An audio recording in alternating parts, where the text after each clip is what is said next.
अस्सलाम वालेकुम everyone, welcome back on my YouTube channel. This is me Anila Nawaz.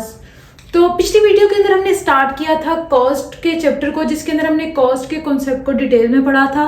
उसमें हमने डिस्कस किया था एक्सप्लिसिट कॉस्ट और इम्प्लिसिट कॉस्ट क्या है।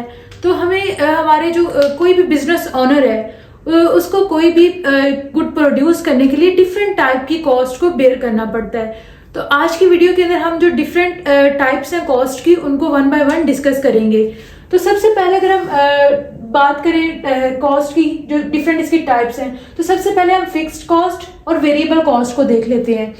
तो पिछली वीडियोस में जब हम प्रोडक्शन की बात कर रहे थे तो उसमें हमने शॉर्ट रन और लॉन्ग रन को डिटेल में डिस्कस किया था।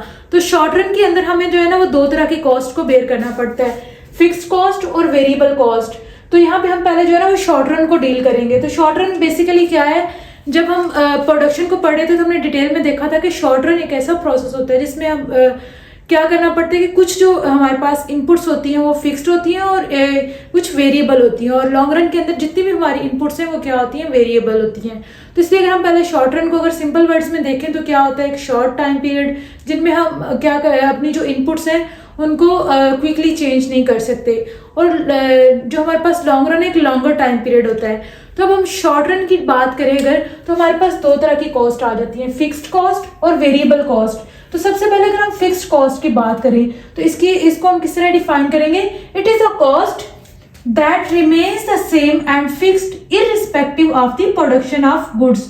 मतलब ये वो वाली कॉस्ट होती है फिक्स्ड कॉस्ट जो कि आउटपुट के साथ चेंज नहीं होती। कितनी आउटपुट प्रोड्यूस हो रही है, 1 यूनिट प्रोड्यूस हो रहा है, 2 यूनिट प्रोड्यूस हो रहे हैं, 10 यूनिट्स प्रोड्यूस हो रहे हैं, इसका फिक्स्ड कॉस्ट का इसके साथ कोई लेना देना नहीं होगा। मतलब आउटपुट आप बढ़ाओ या कम करो, फिक्स्ड कॉस्ट क्या रहेगी, सेम रहेगी। तो इसलिए ये आउटपुट के साथ चेंज नहीं होती। अगर हम इसकी एग्जांपल की बात करें तो कोई भी बिजनेस ऑनर है, उसने जो भी रेंट वो पे कर रहा है, लैंड जो ऑलरेडी उसने परचेज कर ली हुई है, किसी भी मतलब रेंट पे ले ली हुई है ऑलरेडी जो उसने लैंड, तो उसके लिए उसको हर महीने रेंट एक फिक्स जो उसका रेंट है वो उसको पे करना ही करना है, बेशक वो कोई भी आउटपुट प्रोड्यूस करे या ना करे। अगर प्रोडक्शन हमारे पास जीरो भी होगी तो भी फिक्स्ड कॉस्ट क्या करनी पड़ेगी, बिजनेस ऑनर को पे करनी पड़ेगी। उसका जो, जैसे अगर हमने एग्जांपल में बात करें, जो उसने लैंड ली हुई है रेंट पे, तो उसका उसने रेंट पे करना ही करना है, बेशक वो उसको यूज करे अपने बिजनेस पर्पसेस के लिए या ना करे, तो वो उसकी क्या है, एक फिक्स्ड कॉस्ट आ जाती है हमारे पास। तो फिक्स्ड कॉस्ट जो है वो चेंज नहीं होती आउटपुट लेवल के साथ। तो नेक्स्ट अगर हम वेरिएबल कॉस्ट की बात करें तो वेरिएबल कॉस्ट हमारे पास क्या है, is the expenditure incurred on the production of goods and therefore is ever changing. तो हमारे पास जो वेरिएबल कॉस्ट है, वेरिएबल कॉस्ट अगर हम सिंपल अल्फाज में बात करें तो वो वाली कॉस्ट है जो हमारी आउटपुट के साथ क्या होती है, चेंज होती है। अगर आप आउटपुट लेवल को बढ़ाना चाहते हो तो वेरिएबल कॉस्ट बढ़ा दो तो हमारी आउटपुट इंक्रीज हो जाएगी।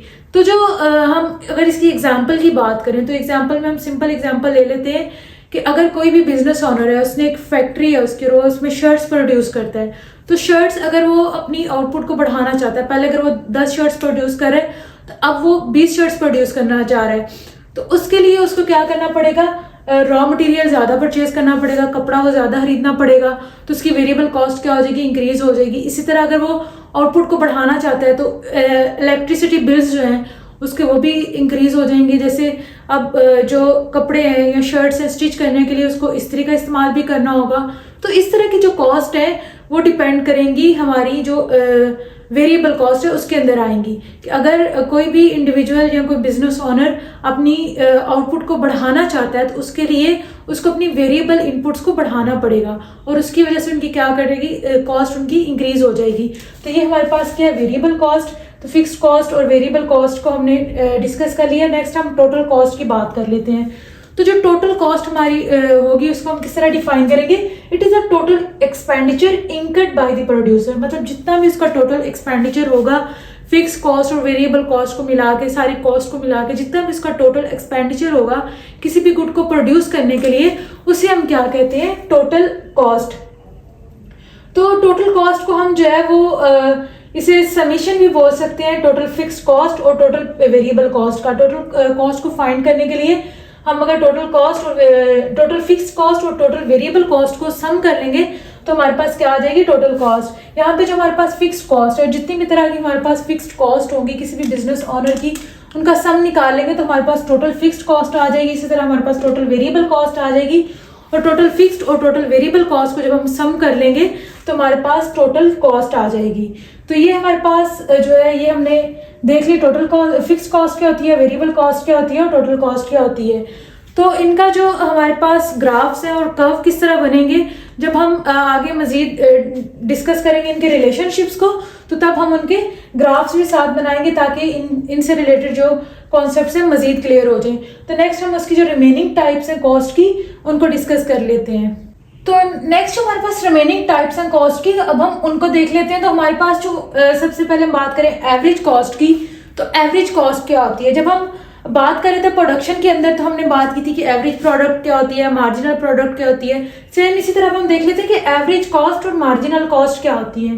तो एवरेज कॉस्ट अगर हम डेफिनेशन देखें तो ये क्या है, it is the expenditure incurred by the producer producing for each unit of the product। मतलब कोई भी जितने भी वो टोटल यूनिट प्रोड्यूस करेगा आउटपुट के, तो ईच यूनिट को प्रोड्यूस करने के लिए उसको कितनी कॉस्ट बेयर करनी पड़ी है, उससे हम क्या कहते हैं, एवरेज कॉस्ट। अगर हम इसके फॉर्मूला की बात करें तो एवरेज कॉस्ट हमारे पास किस तरह आएगी, टोटल कॉस्ट को डिवाइड कर देंगे हम, जो भी हमारे पास क्वांटिटी प्रोड्यूस होगी तो उससे हमें क्या मिल जाएगी, एवरेज कॉस्ट। तो इस फार्मूला से हमें क्या मिल जाएगी, एवरेज कॉस्ट। मतलब हमें जो भी टोटल कॉस्ट है हमारी, उसको हमने डिवाइड कर दिया क्वांटिटी प्रोड्यूस से, तो जो भी हमारे पास एक आउटपुट आई है उसके ऊपर जितनी प्रोड्यूस लगी है कॉस्ट ऑनर की या फिर बिजनेस ऑनर की, तो उससे हमें क्या मिल जाएगी, एक एवरेज कॉस्ट मिल जाएगी। नेक्स्ट अगर हम मार्जिनल कॉस्ट की बात करें तो मार्जिनल जो है इसका नेम ही इंडिकेट कर रहा है कि एडिशनल यूनिट। जहां पे भी मार्जिनल की बात आएगी वहां पे क्या आपने फौरन आपके माइंड में आना चाहिए कि क्या किसकी बात हो रही है, एडिशनल यूनिट की।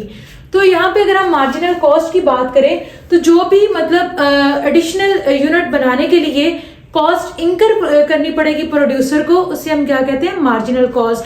तो यहाँ पे हम इसकी डेफिनेशन भी देख लेते हैं। It is the expenditure incurred by the producer to produce an additional और an extra unit of the commodity.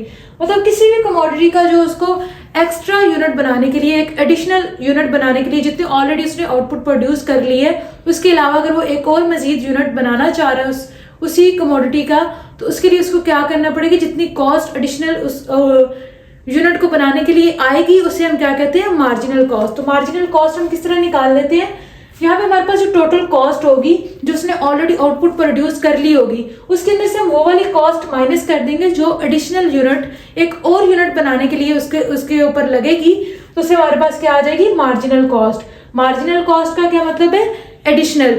यहाँ पे आप हिंट के तौर पे लिख भी लें कि मार्जिनल कॉस्ट जहां पे भी आएगा वहां पे क्या आएगा, एडिशनल यूनिट। और जहां पे एवरेज कॉस्ट होगा मतलब क्या होगी, ईच यूनिट के ऊपर जो हमारी कॉस्ट है उसकी बात होगी। मतलब जितने भी यूनिट्स हैं उनमें से हर जो इंडिविजुअल यूनिट प्रोड्यूस हुआ है आउटपुट का, उसके ऊपर कितनी कॉस्ट आई है। तो नेक्स्ट अगर हम अपॉर्चुनिटी की कॉस्ट की बात करें तो अपॉर्चुनिटी कॉस्ट की पहले हम डेफिनेशन देख लेते हैं, क्या है। An opportunity cost is the business in the business is the, यहाँ सॉरी यहाँ पे in the business is the sacrificed option or factor of production for an alternative option or factor of production। तो ये इसकी definition है, समझ तो नहीं आई होगी, सिंपल अल्फाज में बात कर लेते हैं कि अपॉर्चुनिटी कॉस्ट क्या है। तो अपॉर्चुनिटी कॉस्ट की पहले अगर हम सिंपल अल्फाज में बात करें तो इसकी एक एग्जांपल के थ्रू हम बात करते हैं। आप अपनी एग्जांपल ले लो, मतलब किसी भी इंडिविजुअल की अपनी एग्जांपल ले लो। आपके पास 2 या 3 क्या है, जॉब ऑफर्स हैं। एक में आपको सैलरी ऑफर हो रही है 40,000, दूसरी कोई जो है दूसरी जॉब के अंदर आपको ऑफर हो रही है 50,000, फिर 60,000, फिर 70,000। तो एक ह्यूमन नेचर है, ह्यूमन सबसे वो वाला ऑप्शन हमेशा वो चूज करेंगे जिसके अंदर उनको बेनिफिट ज्यादा नजर आएगा। अब आपके पास 3 या 4 जो भी ऑफर्स हैं, आप उनमें से वो वाला चूज करोगे जिसके अंदर आपको सबसे ज्यादा बेनिफिट नजर आ रहा होगा। अगर आपके पास 3 ऑप्शन थे जॉब के, आपने वो वाला ऑप्शन चूज किया जिसमें ज्यादा सैलरी मिल रही है, 70,000 वाला आपने ऑप्शन चूज कर लिया। उस ऑप्शन को चूज करने के लिए बाकी जो ऑप्शंस आपने फॉरगन किए, जो सेकंड बेस्ट ऑप्शन था वो आपने फॉरगॉन किया, तो इसका मतलब आपकी वो क्या है, अपॉर्चुनिटी कॉस्ट है। मतलब एक बेस्ट जो आपका ऑप्शन है उसको चूज करने के लिए आप जो उसका अल्टरनेटिव जो है सेक्रीफाइस करोगे, तो वो हमारे पास क्या आ जाती है, अपॉर्चुनिटी कॉस्ट आ जाती है। इसी तरह अगर हम प्रोडक्शन के अंदर कॉस्ट, अपॉर्चुनिटी कॉस्ट की बात करें, तो वो यही है कि एक फैक्टर आप प्रोडक्शन आप लेने के लिए जो दूसरे सेक्रीफाइस करोगे वो आपकी क्या आ जाएगी, अपॉर्चुनिटी कॉस्ट आ जाएगी। तो ये सिंपल सी कॉन्सेप्ट्स थे जो जिसमें हमने डिफरेंट जो टाइप्स थी कॉस्ट की उनके बिल्कुल सिंपल डेफिनेशंस में और सिंपल एक्सप्लेनेशन इनकी देख ली है।